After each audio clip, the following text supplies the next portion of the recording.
Deux Chroniques, chapitre 9. La reine de Séba apprit la renommée de Salomon, et elle vint à Jérusalem pour l'éprouver par des énigmes. Elle avait une suite fort nombreuse, et des chameaux portant des aromates, de l'or en grande quantité et des pierres précieuses. Elle se rendit auprès de Salomon, et elle lui dit tout ce qu'elle avait dans le cœur. Salomon répondit à toutes ses questions, et il n'y eut rien que Salomon ne sût lui expliquer. La reine de Séba vit la sagesse de Salomon et la maison qu'il avait bâtie, et les mets de sa table, et la demeure de ses serviteurs, et les fonctions et les vêtements de ceux qui le servaient, et ses échansons et leurs vêtements, et les degrés par lesquels on montait à la maison de l'Éternel. Hors d'elle-même, elle dit au roi, c'était donc vrai ce que j'ai appris dans mon pays au sujet de ta position et de ta sagesse. Je ne croyais pas ce qu'on en disait, avant d'être venu et d'avoir vu de mes yeux. Et voici, on ne m'a pas raconté la moitié de la grandeur de ta sagesse. Tu surpasses ce que la renommée m'a fait connaître. Heureux tes gens, heureux tes serviteurs, qui sont continuellement devant toi et qui entendent ta sagesse. Béni soit l'Éternel, ton Dieu, qui t'a accordé la faveur de te placer sur son trône comme roi pour l'Éternel, ton Dieu. C'est parce que ton Dieu aime Israël et veut le faire subsister à toujours qu'il t'a établi roi sur lui pour que tu fasses droit et justice. Elle donna au roi 120 talents d'or, une très grande quantité d'aromates et des pierres précieuses. Il n'y eut plus d'aromates tels que ceux donnés au roi Salomon par la reine de Séba.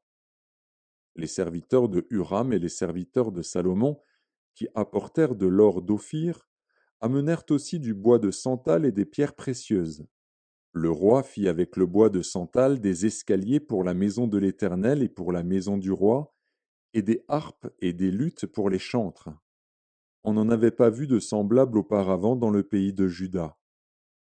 Le roi Salomon donna à la reine de Séba tout ce qu'elle désira, ce qu'elle demanda, plus qu'elle n'avait apporté au roi.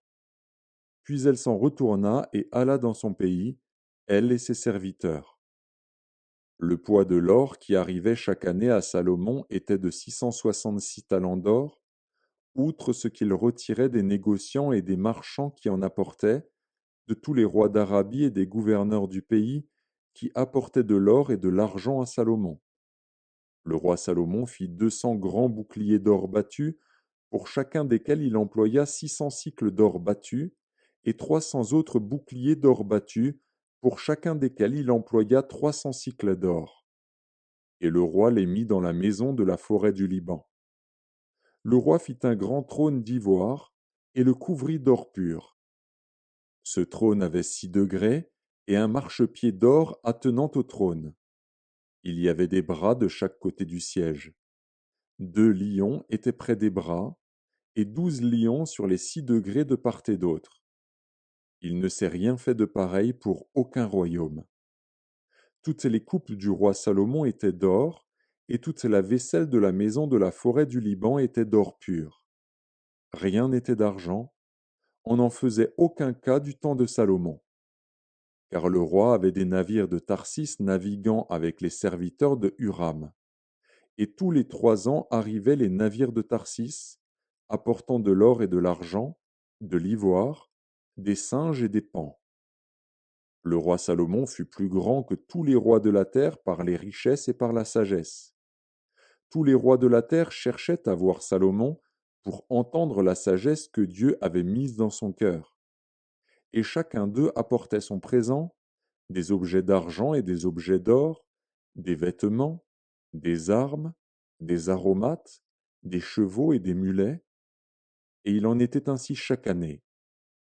Salomon avait 4000 crèches pour les chevaux destinés à ses chars, et 12 000 cavaliers qu'il plaça dans les villes où il tenait ses chars et à Jérusalem près du roi.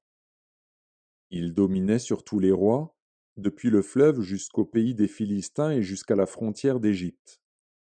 Le roi rendit l'argent aussi commun à Jérusalem que les pierres, et les cèdres aussi nombreux que les sycomores qui croissent dans la plaine. C'était de l'Égypte et de tous les pays que l'on tirait des chevaux pour Salomon. le reste des actions de Salomon, les premières et les dernières, cela n'est-il pas écrit dans le livre de Nathan, le prophète, dans la prophétie d'Akija de Silo, et dans les révélations de Jéhédo, le prophète sur Jéroboam, fils de Nebat? Salomon régna 40 ans à Jérusalem sur tout Israël. Puis Salomon se coucha avec ses pères, et on l'enterra dans la ville de David, son père. Et Roboam, son fils, régna à sa place.